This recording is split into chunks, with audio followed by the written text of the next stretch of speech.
നമസ്കാരം. മാതർമേ മധുവൈഡഭഗ്നി മഹിഷപ്രാണാപഹാരോദ്യമേ ലീലാനിർമ്മിതധൂമ്രലോചനപദേ ഹേ ചണ്ഡമുണ്ടാർദിനീ നിശേഷീകൃതരക്തബീജധനുജേ നിത്യേ നിശുംഭാപഹേ ശുംഭധ്വംസിനി സംഹരാശുദുരിതം ദുർഗേ നമസ്തേംബികേ. നാരായണീയം ഒരു വിധം അർത്ഥം പറഞ്ഞ് കഴിഞ്ഞു. ഇനി എന്താണ് വേണ്ടത് എന്നാൽ നോക്കിയപ്പോൾ ദേവി മാഹാത്മ്യമാവാം എന്ന് തോന്നി. ചിലർ അത് പറയുകയും ചെയ്തു. അങ്ങനെ ആവാം എന്നുള്ളത് തീർച്ചയായും എനിക്ക് കഴിയും നിശ്ചയമായിട്ടല്ല. എന്തായാലും ദേവി മാഹാത്മ്യത്തിൻ്റെ അതിൽ ആ താന്ത്രികമായിട്ടുള്ള ഭാഗങ്ങളൊക്കെ ഞാൻ ഉപേക്ഷിക്കുകയാണ്. താന്ത്രികമായിട്ടൊന്നും നിശ്ചയമില്ലാത്തത് കൊണ്ട് അതിനെ പറ്റിയിട്ട് പറയാൻ ഞാൻ വരുമ്പോഴുന്നില്ല. അതല്ലാതെ കണ്ട് സ്വതയുള്ളതായിട്ടുള്ള ആ സ്തുതികളുടെയും ഒക്കെ അർത്ഥം പറയാം. കഥ ദേവി മാഹാത്മ്യത്തിൽ ഒരു ആഖ്യാനം ആയിട്ടാണ് അവിടെ പറയണത്, ഒരു കഥയായിട്ടാണ് പ്രതിപാദിക്കുന്നത്. ആ കഥ മനസ്സിലാക്കാം. ആ തരത്തിലുള്ളതായിട്ടുള്ള ദേവിയുടെ മാഹാത്മ്യം എല്ലാവർക്കും മനസ്സിലാക്കി തരാം എന്ന് മാത്രമേ എൻ്റെ ബോധമുള്ളൂ. അല്ലാതെ കണ്ട് അതിൻ്റെ താന്ത്രികമായിട്ടുള്ള ഭാഗത്തേക്കൊന്നും ഞാൻ കടക്കണില്ല. അങ്ങനെ ദേവി മാഹാത്മ്യത്തിൻ്റെ അർത്ഥം പറയാം എന്നാണ് വിചാരിക്കണത്. മാർക്കണ്ഡേയ പുരാണത്തിൽ നിന്ന് എടുത്തിട്ടുള്ളതാണ് ഈ ദേവി മാഹാത്മ്യം എന്നുള്ളത്. മാർക്കണ്ഡേയൻ ഒരു മഹർഷിക്ക് പറഞ്ഞു കൊടുക്കണതായിട്ടാണ് പറയണത്. തുടങ്ങണത് ശ്രീ മാർക്കണ്ഡേയ ഉവാച എന്ന് പറഞ്ഞിട്ടാണ് തുടങ്ങണത്. ക്രോഷ്ടുകി എന്ന് പറഞ്ഞിട്ടുള്ളതായിട്ടുള്ള ഒരാൾക്ക് പറഞ്ഞു കൊടുക്കേണ്ടതാണ് കഥ പറയും. ദേവിയുടെ മാഹാത്മ്യം പറയാനായിട്ട് തുടങ്ങുകയാണ് മാർക്കണ്ഡേയ മഹർഷി. പുരാണത്തിലെ ബാക്കിയുള്ളതായിട്ടുള്ള ലക്ഷണങ്ങളൊക്കെ പറഞ്ഞു കഴിഞ്ഞിട്ട് പിന്നെയാണ് കൊടുക്കുക ദേവി മാഹാത്മ്യം പറയണത് എന്നുള്ളതാണ്. അവിടെ ആദ്യത്തെ ശ്ലോകം ശ്രീ മാർക്കണ്ഡേയ ഉവാച സാവർണി സൂര്യതനയോ യോ മനു കഥ്യതേഷ്ടമ നിശാമയ തദുത്പത്തിം വിസ്തരാഗതോ മമ. സാവർണി എന്നുള്ളതായിട്ടുള്ള ഒരു മനു ആണ്. എട്ടാമത്തെ മനു ആയിട്ടാണ്. അതായത് മനുക്കൾ ഓരോരോ മന്വന്തരത്തിലും ഓരോരോ മനുക്കളാണ് അധിപതികൾ എന്നുള്ളതാണ്. അപ്പം അങ്ങനെ വൈവസ്വത മനു എന്നൊക്കെ കേട്ടിട്ടുണ്ടല്ലോ. അപ്പം അതുമാര് എട്ടാമത്തെ മനു ആണ് സൗവർണി എന്നുള്ളതായിട്ടുള്ള മനു എന്നുള്ളതാണ്. ആ സാവർണി എന്നുള്ളതായിട്ടുള്ള മനു എങ്ങനെയാണ് ഇങ്ങനെ മനു ആയിട്ട് വന്നത്? ഭഗവതിയുടെ ദേവിയുടെ പ്രസാദം കൊണ്ടാണ് അതുണ്ടായത് എന്നുള്ളതാണ്. ദേവിയുടെ പ്രസാദം കൊണ്ട് ദേവി പ്രസാദിച്ചിട്ട് ആ എട്ടാമത്തെ മനുവായിട്ട് ജനിക്കും എന്ന് പറഞ്ഞിട്ടുള്ളതാണ് ആ സാവർണിയുടെ മനു ശ്രേഷ്ഠനായിട്ട് തീർന്നത് എന്നുള്ളത് പറയുകയാണ് ഈ കഥയിൽ കൂടെ മാർക്കണ്ഡേയ മഹർഷി ചെയ്യണത്. അതാണ് തുടങ്ങണത്. സാവർണി സൂര്യതനയോ യോ മനു കഥ്യതേഷ്ടമഃ യഹ അഷ്ടമഃ മനുഃ കഥ്യതേ. എട്ടാമത്തെ മനു ആയിട്ട് ആരാണോ പറയപ്പെടുന്നത് സാവർണി എന്നുള്ളതായിട്ടുള്ള എട്ടാമത്തെ മനു. അഷ്ടമഃ കഥ്യതേ. അഷ്ടമഃ എട്ടാമത്തേത്. കഥ്യതേ പറയപ്പെടുന്നു. യഹ മനുഹു യാതൊരു മനു ആണോ അഷ്ടമനായിട്ടുള്ള മനുവായിട്ട് പറയപ്പെടുന്നത് സാവർണി സൂര്യതനയ സൂര്യൻ്റെ പുത്രനായി എട്ടാമത്തെ മനുവായിട്ട് പറയപ്പെടുന്നതായിട്ടുള്ള ആ മനു നിശാമയ കേട്ടാലും തതുൽപ്പത്തിം അദ്ദേഹത്തിൻ്റെ ഉൽപ്പത്തി എങ്ങനെയാണ് അദ്ദേഹം ഉണ്ടായത് എന്നുള്ളത്. തതുൽപ്പത്തിം അദ്ദേഹത്തിൻ്റെ സാവർണിയുടെ ഉൽപ്പത്തിയെക്കുറിച്ചും വിസ്തരാത് വിസ്തരിച്ച് ഗതത മയ മമ ഗതത ഞാൻ പറയുന്നതായിട്ടുള്ള എന്നിൽ നിന്ന് അത് കേട്ടാലും മമ ഗതത പറയുന്നതായിട്ടുള്ള മമ എൻ്റെ അതായിട്ട് ഞാൻ പറയുമ്പോൾ അത് കേട്ടോളൂ. നിശാമയ കേട്ടാലും ഞാൻ പറയാം. അതൊക്കെ ആ സാവർണിയുടെ ഉൽപ്പത്തിയെക്കുറിച്ച് ഞാൻ പറയാം. ദേവിയുടെ മഹാത്മ്യം കൊണ്ടാണ് അതുണ്ടായത്. അതൊക്കെ ഞാൻ പറഞ്ഞു തരാം. അത് കേട്ടോളൂ. വിസ്തരിച്ച് കേട്ടോളൂ. വിസ്തരിച്ച് ഞാൻ പറയാം. അത് കേട്ടോളൂ എന്നാണ്. മഹാമായ അനുഭാവേന യഥാ മന്വന്തരാധിപ സബഭൂവ മഹാഭാഗ സാവർണിസ്തനയോ രവേ. മഹാമായ അനുഭാവേന മഹാമായയുടെ ആ ഭഗവതിയുടെ മഹാമായയായിട്ടുള്ള ഭഗവതിയുടെ അനുഭാവേന അനുഗ്രഹം കൊണ്ട് അനുഭാവേന യഥാ മന്വന്തരാധിപ മന്വന്തരത്തിലെ അധിപനായിട്ട് തീർന്നു. അതായത് മനുവാണ് മന്വന്തരത്തിലെ അധിപൻ. ഓരോ മന്വന്തരത്തിലും ഓരോ മന്വന്തരം എന്ന് പറഞ്ഞിട്ടുണ്ടെങ്കിൽ കാലഘട്ടമാണ്. ആ കാലഘട്ടത്തിൽ മുഴുവൻ ആ മനുവാണ് അധിപനായിട്ടുള്ളത്. അങ്ങനെ ഈ 8ാമത്തെ മന്വന്തരത്തിലെ അധിപനായിട്ട് തീർന്നു സാവർണി എന്നുള്ളതാണ്. സഹ സാവർണിക സാവർണിഹി തനയോ രവേഹി, രവിയുടെ തനയനായിട്ടുള്ള, രവീഞ്ച സൂര്യൻ, സൂര്യന്റെ പുത്രനായിട്ടുള്ള സാവർണി എങ്ങനെയാണ് മഹാമായ അനുഭാവേന, മഹാമായയുടെ അനുഭാവം കൊണ്ട്, അനുഗ്രഹം കൊണ്ട് മന്വന്തരാധിപനായിട്ട് തീർന്നത്. സഹ ബഭൂവ മഹാഭാഗ, മഹാഭാഗനായിട്ടുള്ള അദ്ദേഹം, മഹാനായിട്ടുള്ള അദ്ദേഹം എങ്ങനെയാണ് സാവർണി മനുവായിട്ട് തീർന്നത്, 8ാമത്തെ മനുവായിട്ട്, മന്വന്തരാധിപനായിട്ട് തീർന്നത് എങ്ങനെയാണ് എന്നുള്ളത് ഞാൻ പറയാം, വിസ്തരിച്ച് പറയാം.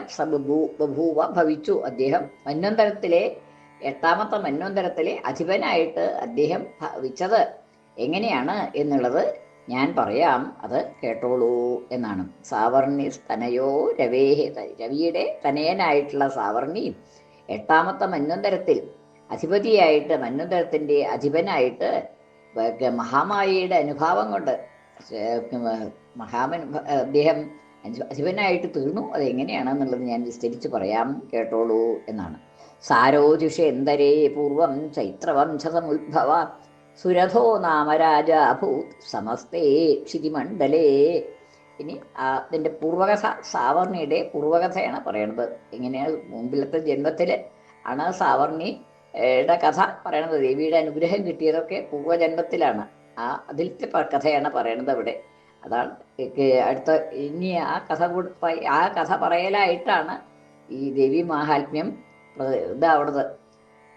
സാരോജിഷേ അന്തരേ പൂർവം, സാരോജിസിന്റെ അന്തരത്തിൽ, അതായത് മന്വന്തരം സാരോജിസ് ന്റെ കാലം, അന്തരം ചൽ ആ കാലാണ്, അദ്ദേഹം മനുവായിരുന്ന കാലത്ത്. സാരോജിസ് മനുവായിരുന്നതായിട്ടുള്ള കാലത്ത് സാരോജിഷേ അന്തരേ പൂർവം, മുൻപ് സാരോജിസ് എന്നുള്ളതായിട്ടുള്ള മനു മന്വന്തരത്തിൽ അധിപനായിരുന്നതായ കാലത്ത്, പൂർവം ചൈത്രവംശ സമുദ്ഭവ, ചൈത്രവംശത്തിൽ ഉണ്ടായതായ സുരഥോ നാമ രാജ, സുരഥൻ എന്നു പേരായിട്ടുള്ളൊരു രാജാവ് ഉണ്ടായിരുന്നു എന്നുള്ളതാണ്.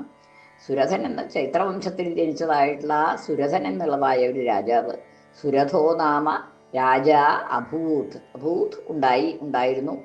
സുരഥൻ എന്നു പേരായിട്ടുള്ളൊരു രാജാവ് ചൈത്രവംശത്തിൽ സാരോജിസിന്റെ കാലത്ത്, സാരോജിസ് എന്നുള്ളതായിട്ടുള്ള മനുവിന്റെ കാലഘട്ടത്തിൽ, ആ മന്വന്തരാധിപനായിരുന്നതായിട്ടുള്ള കാലത്ത്, ഈ സമസ്തേ ക്ഷിതിമണ്ഡലേ രാജാഭൂത്, ഭൂയോഗത്തിൽ മുഴുവനും അധിപനായിട്ട് ഇങ്ങനെ ഈ സുരഥൻ എന്നുള്ളതായിട്ട് ഒരു രാജാവ് ഉണ്ടായിരുന്നു. അദ്ദേഹത്തിന്റെ അധീനത്തിലായിരുന്നു ഭൂമി മുഴുവനെ എന്നാണ്. സുരഥൻ എന്നുള്ളതായിട്ട് രാജാവിന്റെ അധീനതയിലായിരുന്നു ഈ ഭൂമി മുഴുവൻ. അദ്ദേഹം ചൈത്രവംശത്തിൽ ജനിച്ച ആള്, ചൈത്രവംശ സമുദ്ഭവ, ചൈത്രവംശത്തിൽ ജനിച്ചതായിട്ട് സുരഥൻ എന്നുള്ളതായ ഒരു രാജാവ് ഉണ്ടായിരുന്നു. അദ്ദേഹം ഭൂമിയുടെ മുഴുവൻ അധിപനായിരുന്നു. സ്വാരോജിഷേ അന്തരേ, സ്വാരോജിഷമായിട്ടുള്ള അന്തരത്തിൽ, അന്തരം വെച്ചാൽ അവിടെ മന്വന്തരം, ആ സ്വരോജസിന്റെ മന്വന്തരത്തിൽ അദ്ദേഹം അധിപനായിരുന്ന കാലഘട്ടത്തിൽ, മന്വന്തരത്തിൽ ചൈത്രവംശത്തിൽ ജനിച്ചതായ സുരഥൻ എന്നുള്ള രാജാവ് ഭൂമി മുഴുവൻ അധിപനായിട്ട് ഉണ്ടായിരുന്നു എന്നാണ്. ഇനി തസ്യ പാലയത സമ്യക് പ്രജാപുത്രാൻ ഇവ ഔരസൻ ബഭൂ ശത്രവോ ഭൂപാ കോല വിധ്വംസിനസ്തഥാ. തസ്യ അദ്ദേഹം രാജ്യം പാലിച്ചുകൊണ്ടിരിക്കുക, തസ്യ പാലയത സമ്യക് നല്ലപോലെ പാലിച്ചുകൊണ്ടിരിക്കുന്നതായിട്ടുള്ള അവസരത്തിൽ, അദ്ദേഹം നല്ലപോലെ ഭൂമിയെ, രാജ്യത്തെ പരിപാലിച്ചു കൊണ്ടിരിക്കുന്നതായിട്ടുള്ള അവസരത്തിൽ സമ്യക് വേണ്ട പോലെ രക്ഷിച്ചുകൊണ്ടിരുന്നു. അങ്ങനെയുള്ളതായിട്ടുള്ള കാലത്ത് പാലയത സമ്യക് പ്രജാഹ പുത്രാനിവ ഔരസാൻ, പ്രജകളെ പുത്രാനിവ ഔരസാൻ പുത്രാനിവ, തനിക്കുണ്ടായ പുത്രന്മാരെ പോലെ, തന്നിൽ നിന്ന് ജനിച്ചതായിട്ടുള്ള ഔരസപുത്രന്മാരെന്ന് പറഞ്ഞാൽ തനിക്കുണ്ടായതായ പുത്രന്മാരെന്നുള്ള അർത്ഥമാണ്. നേരിട്ട് പിതാവായിട്ടുള്ള, അതായത് വേറെ പുത്രന്മാരായിട്ട് കണക്കാക്കലൊന്നുമല്ല, അതുപോലെയാണ് ഭരിച്ചതിരുന്നത്, സംരക്ഷിച്ചിരുന്നത് എന്നുള്ളതാണ്. സ്വന്തം പുത്രന്മാരെ പോലെ അദ്ദേഹം ആ പ്രജകളെ മുഴുവൻ സംരക്ഷിച്ചു എന്നാണ്. പ്രജാഹ ഔരസാൻ ഇവ പുത്രാൻ ഔരസാൻ പുത്രാനിവ, ഔരസപുത്രന്മാരെ പോലെ, സ്വന്തം പുത്രന്മാരെ പോലെ അദ്ദേഹം പ്രജകളെ മുഴുവൻ ഭരിച്ചിരുന്നു, സംരക്ഷിച്ചിരുന്നു. പാലയത സമ്യക്, വേണ്ട പോലെ, പ്രജാഹ പ്രജകളെ, പുത്രാൻ ഇവ ഔരസാൻ പുത്രാനിവ, ഔരസപുത്രന്മാരെ പോലെ, തൻ്റെ പുത്രന്മാരെ, സ്വന്തം പുത്രന്മാരെ പോലെ ആ പ്രജകളെ മുഴുവൻ പാലിച്ചിരുന്നതായിട്ടുള്ള അദ്ദേഹം അത് പാലിച്ചുകൊണ്ടിരിക്കെ, പാലയത എന്ന് പാലിച്ചുകൊണ്ടിരിക്കുമ്പോൾ ഇവിടെ അനാദരഷഷ്ഠി എന്ന് പറയും. സതീസപ്തമിയുടെ മാതിരി തന്നെ സതീസപ്തമി എന്ന് പറയുമ്പോൾ ഒരു ചെയ്തും ഇരിക്കുമ്പോൾ, അങ്ങനെ ഇരിക്കുമ്പോൾ മറ്റൊന്ന് എന്ന്, വിദ്യാലയത്തിലേക്ക് പോകുമ്പോൾ നിന്നാളെ കണ്ടു എന്നൊക്കെ പറയണില്ലേ, അങ്ങനെ ഒരു ഇത് ഒന്ന് മറ്റൊന്നിൻ്റെ ക്രിയയുടെ സമയം സൂചിപ്പിക്കുമ്പോഴാണ് സതീസപ്തമി ഉപയോഗിക്കുക. അതേമാതിരി ഇവിടെ ഒരു അനാദരവും കൂടിയും അതിലുണ്ട് എന്നുണ്ടെങ്കിൽ അനാദര ഷഷ്ഠി, സപ്തമിക്ക് പകരം ഷഷ്ഠി പ്രയോഗിക്കും എന്നുള്ളതാണ്. ഇവിടെ അതാണ് അനാദര ഷഷ്ഠിയാണ് പ്രയോഗിച്ചിരിക്കുന്നത്. തസ്യ പാലയത, അദ്ദേഹം പാലിക്കുന്നതായ അവസരത്തിൽ, പ്രജാഹ പാലയത, അദ്ദേഹം പ്രജകളെ പാലിക്കുന്നതായിട്ടുള്ള അവസരത്തിൽ, ബഭൂ ശത്രവ, ശത്രുക്കളുണ്ടായി എന്നാണ്. അദ്ദേഹത്തിന് ശത്രുക്കളുണ്ടായി, ചില ശത്രുക്കൾ. ഭൂപാഹ കോലവിധ്വംസിനസ്തഥാ, കോലവിധ്വംസിനികളായിട്ടുള്ള അദ്ദേഹത്തിന് ചില ശത്രുക്കളുണ്ടായി തീർന്നു, നശിപ്പിക്കുന്നതായിട്ടുള്ള ചില ശത്രുക്കൾ അദ്ദേഹത്തിന് ഉണ്ടായിരുന്നു. ഭൂപാഹ, ചില ശത്രുക്കളുണ്ടായി, അതായത് അദ്ദേഹത്തിൻ്റെ ഭരണം കണ്ട് സഹിക്കവയ്യാത്തതായിട്ടുള്ള ചില ശത്രുക്കൾ ഉണ്ടായി എന്നാണ്. കോലാവിധ്വംസിനഹ എന്ന് പറഞ്ഞിട്ടുണ്ടെങ്കിൽ, കോല എന്ന് വെച്ചാൽ പന്നിയെ വിധ്വംസിക്കുന്നതായിട്ടുള്ള അദ്ദേഹത്തിന്, തസ്യ എന്നുള്ളതിൻ്റെ വിശേഷണമാണ്. കോലാവിധ്വംസിയായിട്ടുള്ള അദ്ദേഹത്തിൻ്റെ, നായാട്ടിന് പോയപ്പോൾ രാജ്യത്തെ ദുഷ്ടമൃഗങ്ങളെ സംരക്ഷിക്കുക എന്നുള്ളത് രാജാവിൻ്റെ ചുമതലയാണല്ലോ. അപ്പോൾ ആ ദുഷ്ടമൃഗങ്ങളെയൊക്കെ കൊല്ലാനായിട്ട് നായാട്ടിനായിട്ട് പോയി എന്നുള്ളതാണ്. അപ്പം നായാട്ടിന് പോയതായിട്ടുള്ള അവസരത്തിൽ കോലാവിധ്വംസിയായിട്ടുള്ള അദ്ദേഹത്തിന് കോലകളെ വെച്ചാൽ പന്നിയെ വെടിവെച്ച് കൊല്ലുന്നതായിട്ടുള്ള സമയത്ത്, ആ കാട്ടുപന്നികളെ വധിക്കുന്നതായിട്ടുള്ള അവസരത്തിൽ ആ കാട്ടുപന്നി അദ്ദേഹത്തിൻ്റെതായിട്ട് വേറെ രാജ്യത്തേക്ക് പോയി എന്നുള്ളതൊക്കെയാണ് കഥ പറയണത്. എന്തായാലും അങ്ങനെ അപ്പം ആ വേറെ ഉള്ളതായിട്ടുള്ള അവരുടെ രാജ്യത്തേക്ക് പന്നി പോയപ്പോൾ വീണ് കഴിഞ്ഞപ്പോൾ അവരതിനെ എടുക്കും, അതിനെ പറ്റിയിട്ടുള്ളൊരു ഇതൊക്കെ ഉണ്ടായി, വഴി കലഹം ഉണ്ടായി. അപ്പോൾ രാജാവിനെ ഏതായാലും ഈ സുരഥനെ മറ്റൊരു തോൽപ്പിച്ചു എന്നാണ്. അദ്ദേഹത്തിന് ഇതെല്ലാം ബലമൊക്കെ ഉണ്ട്, സൈന്യമൊക്കെ ഉണ്ടെന്ന് വെച്ചാലും അദ്ദേഹത്തിന് തോൽക്കേണ്ടതായിട്ട് വന്നത് കാലക്കേടാണ് എന്നുള്ളതാണ്. പൂർവജന്മത്തിലെ ഓരോ കാലം കൊണ്ട്, അതിൻ്റെ ഓരോ സംസ്കാരം കൊണ്ട് അദ്ദേഹത്തിന് അവിടെ തോൽവി സംഭവിച്ചു, സുരഥന് തോൽവി സംഭവിച്ചു എന്നുള്ളതാണ് പറയണത്. എന്തായാലും ആ ശത്രുക്കൾക്ക് അത്ര ബലമില്ല എന്നുള്ളതാണ്, എന്നാലും ആ ശത്രുക്കൾ അദ്ദേഹത്തിനെ തോൽപ്പിച്ചു തൽക്കാലം എന്നാണ്. ആ രാജാക്കന്മാരുടെ കോലാവിധ്വംസികളായിട്ടുള്ള അദ്ദേഹത്തിന് മറ്റ് ശത്രുക്കളായിട്ടുള്ള രാജാക്കന്മാരിൽ നിന്ന് പരാജയം സംഭവിച്ചു എന്നുള്ളതാണ്. തസ്യ വൈരഭവത് യുദ്ധം അതിപ്രബലദണ്ഡിന ന്യൂനൈരപി സതൈര്യുദ്ധേ കോലാവിധ്വംസിഭിർജിതഃ. തസ്യ അദ്ദേഹത്തിന് തൈഹി അഭവത് യുദ്ധം, തൈഹി അവരോടുകൂടി, ആ രാജാക്കന്മാരോടുകൂടി യുദ്ധം അഭവത് യുദ്ധം ഉണ്ടായി.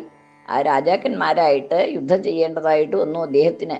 അതിപ്രബലദണ്ഡിന, അതിപ്രബലമായ ദണ്ഡത്തോടു കൂടിയ സൈന്യമൊക്കെ, നല്ല സൈന്യമൊക്കെ ഉണ്ട് അദ്ദേഹത്തിന് എന്നുണ്ടെങ്കിലും, തസ്യ അതിപ്രബലദണ്ഡിന എന്നുള്ളത് തസ്യ എന്നുള്ളതിൻ്റെ വിശേഷണമാണ് അദ്ദേഹത്തിന് അതിപ്രബല ദണ്ഡത്തോടു കൂടിയതായ അദ്ദേഹത്തിന് നല്ല പ്രബലന്മാരായിട്ടുള്ള സൈന്യവും അതിനുള്ളതായിട്ടുള്ള ശക്തിയും ദണ്ഡിക്കാനുള്ള ശക്തിയൊക്കെ ഉണ്ട് അദ്ദേഹത്തിന്. ശക്തി ഇല്ലാഞ്ഞിട്ടല്ല, എങ്കിലും ദണ്ഡിനഹ തസ്യ ന്യൂനൈഹി അപി തൈഹി, ന്യൂനന്മാരാണ് അദ്ദേഹത്തെ സംബന്ധിച്ചിടത്തോളം. ഈ ശത്രുക്കൾക്ക് അത്രയൊന്നും ശക്തിയില്ല. ന്യൂനൈഹി അപി, ന്യൂനന്മാരാണെങ്കിലും കുറഞ്ഞ ശക്തിയോടുകൂടിയവരാണെങ്കിലും, തൈഹി ആ ശത്രുക്കളാൽ, ശത്രുരാജാക്കന്മാരാൽ, യുദ്ധേ കോലാവിധ്വംസിഭി, കോലയെ വിധ്വംസിച്ചതായിട്ടുള്ള പന്നിയെ കൊണ്ടുപോയതായിട്ടുള്ള, അതിനെ തട്ടിയെടുത്തു എന്നുള്ളതാണ്. അദ്ദേഹം ഇതായിട്ടുള്ള പന്നിയെ അവര് കൊണ്ടുപോയി. അങ്ങനെയുള്ളതായിട്ടുള്ള ആ കോലാവിധ്വംസിഭി, പന്നിയെ വിധ്വംസിച്ചതായിട്ടുള്ള ആ ശത്രുക്കളാൽ അദ്ദേഹം ജയിക്കപ്പെട്ടു. അദ്ദേഹത്തിനെ അവർ ജയിച്ചു, യുദ്ധത്തിൽ അദ്ദേഹത്തിനോട് യുദ്ധം ചെയ്തു. അവര് യുദ്ധത്തിൽ അദ്ദേഹം തോറ്റു എന്നാണ്. ബലാവിധ്വംസിഭിഹി ജിതഃ, അദ്ദേഹം പരാജിതനായി, അദ്ദേഹം തോറ്റു എന്നുള്ളതാണ്. ആ ശത്രുക്കളോട് യുദ്ധം ചെയ്തിട്ട് അദ്ദേഹം പരാജയപ്പെട്ടു, അദ്ദേഹം തോറ്റു എന്നാണ്. തസ്യതൈരഭവത് യുദ്ധം അതിപ്രബലദണ്ഡിന, അതിപ്രബലദണ്ഡിയായിട്ടുള്ള അദ്ദേഹത്തിന്, പ്രബലദണ്ഡിന തസ്യ, അത്യധികം പ്രബലമായ ദണ്ഡത്തോടു കൂടിയ അദ്ദേഹത്തിന്, തൈഹി അഭവത് യുദ്ധം, തൈഹി അവരോട് യുദ്ധം ഉണ്ടായി, അവരുമായിട്ട് യുദ്ധം അഭവത് ഉണ്ടായി. ന്യൂനൈഹി അഭി, അവര് യുദ്ധത്തിൽ ന്യൂനന്മാരാണ്, അദ്ദേഹത്തിൻ്റെ അത്ര ശക്തിയൊന്നുമില്ല എങ്കിലും ന്യൂനൈരപി സ തൈഹി, അവരാൽ യുദ്ധേ യുദ്ധത്തിൽ കോലാവിധ്വംസിഭി, കോലാവിധ്വംസികളായിട്ടുള്ള പന്നിയെ വിധ്വംസനം ചെയ്തതായിട്ടുള്ള, ദ്രോഹിച്ചതായിട്ടുള്ള ആ ശത്രുക്കളാൽ സഹ യുദ്ധേ ജിതഃ, അവർ അദ്ദേഹം യുദ്ധത്തിൽ ജിതനായി, പരാജിതനായി എന്നർത്ഥം. ശ്രീ ശിവാശിവശക്തിഐക്യരൂപിണി ലളിതാംബിക, ശ്രീ ശിവാശിവശക്തിഐക്യരൂപിണി ലളിതാംബിക, ശ്രീ ശിവാശിവശക്തിഐക്യരൂപിണി ലളിതാംബിക. ശ്രീ ലളിതാംബികായൈ നമഃ.